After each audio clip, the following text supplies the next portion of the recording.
Le suicide, dit par Émile Berlerme, 5 avril 2020. En lisant quelques-uns de mes commentaires existentialistes sur Internet, certaines personnes m'ont fait la louable injonction ou recommandation de me suicider. Voilà ce que je leur réponds. Vous me proposez cette aimable solution à mes malheurs, qui ne sont d'ailleurs pas très grands comparés à des foultitudes d'autres indigents de par la planète. Mais comme on dit, comparaison n'est pas raison. Sans doute est-ce parce que votre empathie envers l'humain que je suis a quelques lacunes. Cela ne sert aucunement à me rassurer sur la qualité des personnes qui comblent ce monde de leur pauvreté intellectuelle. Et j'aurais presque envie de franchir la balustrade à vous entendre. Vous pourriez être la goutte d'eau qui fait déborder le tonneau des Danaïdes. Aux autres poussés vertigineusement sur le toboggan fatal et désirant raccourcir la course folle, si vous avez envie de vous suicider, c'est sans doute parce que vous n'appréciez pas la vie qu'on vous a proposée. Du moins, vous n'envisagez pas une suite paradisiaque à cette figure imposée. Dans ce cas, je vous suggère de porter plainte contre vos parents, s'ils sont toujours dans les parages, et contre la société complice de votre présence indicible sur leur planète, puisqu'elle a autorisé votre fabrication non désirée par vous-même, en dépit de l'interdiction légale, de la mise en danger de la vie d'autrui et de l'esclavage. Et ensuite, passez à l'acte. C'est tout à fait votre droit.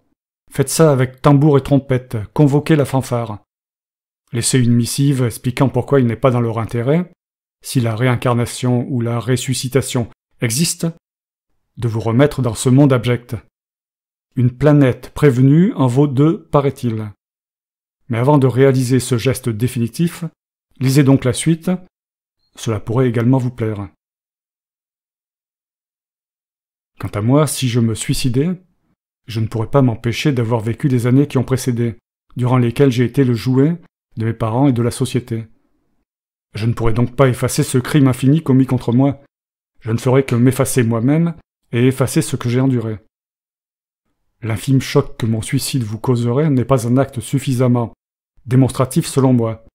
Je ne pourrais respecter votre loi du talion et ce serait dommage. J'ai tout de même été condamné, en existant, à souffrir et à mourir, et cela sans raison par ceux qui m'ont puni, et pour rien en ce qui concerne l'existence. En ce moment même, des centaines de millions d'enfants, des milliards de personnes vivent dans des conditions absolument inacceptables. Une centaine de milliards a vécu pour rien, la plupart de façon abominable. Il faut donc impérativement dire aux gens l'inutilité de l'existence. Lisez mes textes, ils sont faits pour ça. Ils vous expliquent tout, presque clairement. Je fais de mon mieux avec le pauvre cerveau qu'ils ont fabriqué.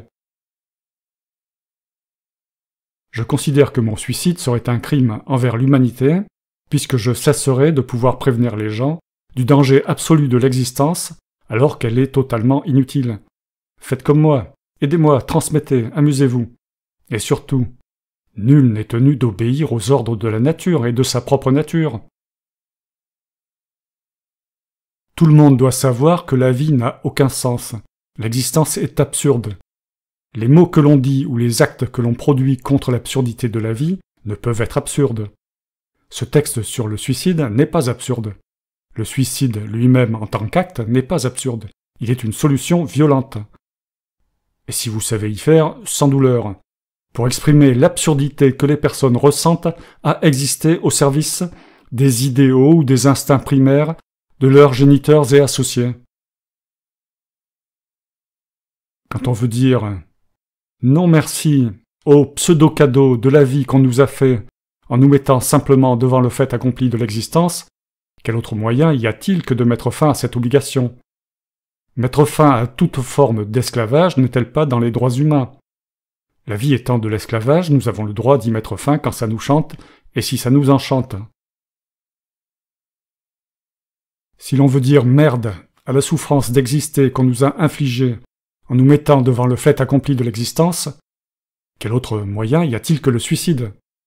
Quel autre moyen y a-t-il de cesser d'exister plutôt qu'imprévu?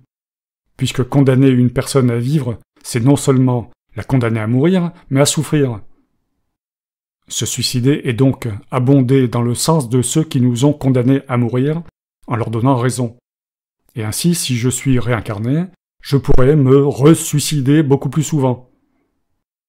Ne sont-ils pas stupides ces croyants? Lorsque l'on veut signaler à ses parents qu'ils nous ont infligé une existence dépourvue d'intérêt, ou pire, humiliante, n'est-il pas mortifiant d'être difforme ou stupide par construction? N'est-il pas humiliant de naître dans un taudis? Voire douloureuse. En nous mettant devant le fait accompli de l'existence, quels moyens avons-nous de le leur faire savoir? Quand on veut signaler à la société qu'elle est complice de nos géniteurs en leur donnant l'autorisation de nous procréer, ce qui est criminel selon ses propres lois, qu'elle refuse d'admettre ses torts et fait la sourde oreille, quels moyens avons-nous de le lui faire connaître? Faites compte, la société. Pourquoi la Terre est-elle surpeuplée? Ne tergiversez pas sur le terme de surpopulation. Allez donc lire mon article sur le thème. Ce qui conduit au suicide est dû à une maladie mentale. Se suicide-t-on parce qu'on est malade, ou bien se suicide-t-on parce qu'on a compris l'inutilité de l'existence, et qu'après avoir pesé le pour et le contre, on choisit le plus évident, la solution à tous les maux? La vie est absurde, c'est certain. La société l'est encore plus, c'est une certitude absolue. Elle est la somme des absurdités individuelles et produit infiniment plus de souffrance qu'elle n'en résout. Le suicide est humain, il n'a pas de base animale. Les animaux ne se suicident pas, ils se font juste croquer de temps en autre pour éviter que l'autre moitié ne meure de faim. Le suicide demande de la réflexion. Nous sommes les animaux qui produisent le plus d'artificiel comme objet et comme acte. Il ne faut pas oublier que l'artificiel est inclus dans le naturel. Donc, actes et objets que nous réalisons ne débordent pas de la nature. Comme acte, notre artificiel peut aller jusqu'au suicide. Et puisque le suicide est artificiel, donc naturel, il n'est pas contre nature. Le suicide est donc une forme d'art. Voyez le rite du seppuku japonais, rite social réputé dans l'univers entier. Tous ces suicidés occasionnent, je l'espère pour l'empathie familiale humaine, des pertes cruelles, des souffrances multipliées par le nombre de membres de la famille du suicidé. Cela accroît bien entendu le mal-être général. La société suicide quelques millions de membres de temps à autre. Nous appelons ça des guerres. Voilà encore d'autres formes du suicide social. Prise de risques inconsidérée par les jeunes le plus souvent, métiers extrêmement dangereux, terrorisme, etc. Le suicide est un phénomène qui touche toutes les régions du monde. De fait, 75% des suicides ont eu lieu dans les pays à revenus faibles ou intermédiaires en 2012. Le suicide a été à l'origine de 1,4% des décès dans le monde, ce qui en fait la 15e cause de mortalité en 2012. C'est une remarque de l'OMS. Quelques chiffres supplémentaires. Plus de 800 000 suicides par an dans le monde, équivalent au nombre de naissances en France par an. En 2011, plus de 11 000 décès par suicide ont été enregistrés en France, dans l'Hexagone, et près de 200 000 personnes ont été reçues aux urgences après une tentative de suicide. Si le ratio est identique dans le monde, cela fait 24 millions de tentatives connues de suicide. Les tentatives non répertoriées et les gens qui pensent simplement, mais sérieusement, à cesser d'exister sans oser même la tentative doit être beaucoup plus nombreux. Qui n'a pas pensé à mettre fin à ses jours?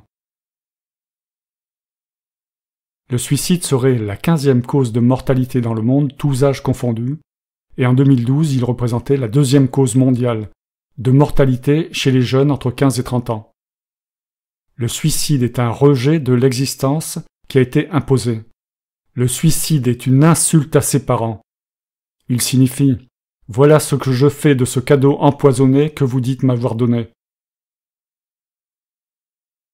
Par contre, la tentative de suicide signifie « Au secours, je ne comprends rien à votre société. Je ne suis pas adapté. Mon cerveau lutte contre mon corps. Au secours, aidez-moi. Je veux la vérité sur l'existence, SVP. Restez en vie aussi longtemps que possible, dans la limite de votre torture mentale. Et profitez-en pour dire ce que vous avez sur le cœur. Des gens qui subiront le même sort que vous, les humains en fabriquent à l'appel. Dites-leur, à ces pondeux et pondeurs sans scrupules, qu'il faut que ça cesse.